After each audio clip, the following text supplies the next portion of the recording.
สบายดีทุกคนตอนนี้มายืนยันตัวตนเนาะพี่น้องมายืนยันตัวตนมาเปิดหน้าเปิดตาให้เพื่อนพี่น้องได้เบิ่งคือหน้าขี้ลายที่ซีเนาะคือเท่าขี้ลายไทยสำเนียงนี่เด้อพี่น้องอ่าพี่น้องวันนี้จะมาแนะนำความรู้เกี่ยวกับการมักต้นกล้วยเห็ดน้ำชีวภาพหรือว่าน้ำ EM เนาะพี่น้องอ่า คำถามว่ามักให้อย่างเนาะน้ำ EM น้ำชีวภาพเนาะน้ำชีวภาพนี่มันที่เขามักจากพืชผักต่างๆพี่น้องอาจจะอ่านำไปดับกลิ่นของมูลสัตว์ต่างๆเนาะเป็นต้นมูลขี้หมูพี่น้องเนาะแล้วก็ขี้ไก่แบบนี้นะถือว่าอยู่ในคอกถ้าเขาบุใส่น้ำชีวภาพนี่ไปดับกลิ่นนี่รู้สึกว่ามันจะมีกลิ่นเหม็นไล่พี่น้องขี้มูลขี้หมูขี้ไก่เนาะเพราะฉะนั้นเทคนิคของก้อยเคยใช้มาก็มีมาให้น้ำมัก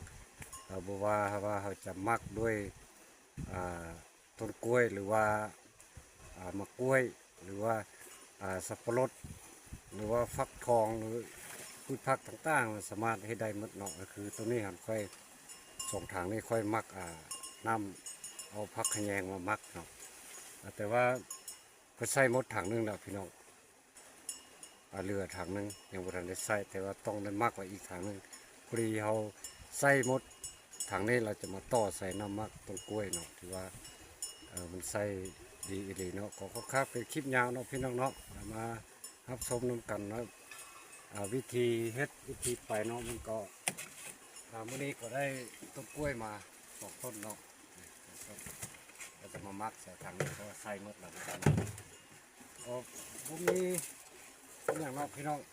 หรือว่าต้นกาบแก่ๆนี่ครับก็ต้องออกเลยตัวขี้ไล่สิเขาต้องตัดออกมาแล้วทางก้านมันนี่ก็ต้องใส่เนาะจะบุใส่แต่ใบมันพี่น้องใบนี่บุใส่เนาะต้องออกหลังจากนั้นแล้วหลังจากเขามัก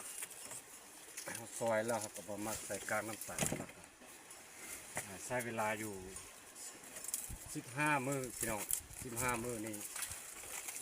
เริ่มใส่ได้แล้วเนาะแต่ว่า15 มื้อนี่มันยังมีกลิ่นหอมวันไหนเนาะจะต้องใส่เวลาหลายเพราะนั้นจะค่อยมีกลิ่นหอมพี่น้องบ่ได้มีอย่างเนาะมีก้านน้ำตาลกับต้นกล้วยนี่อย่างเดียวเนาะพี่น้อง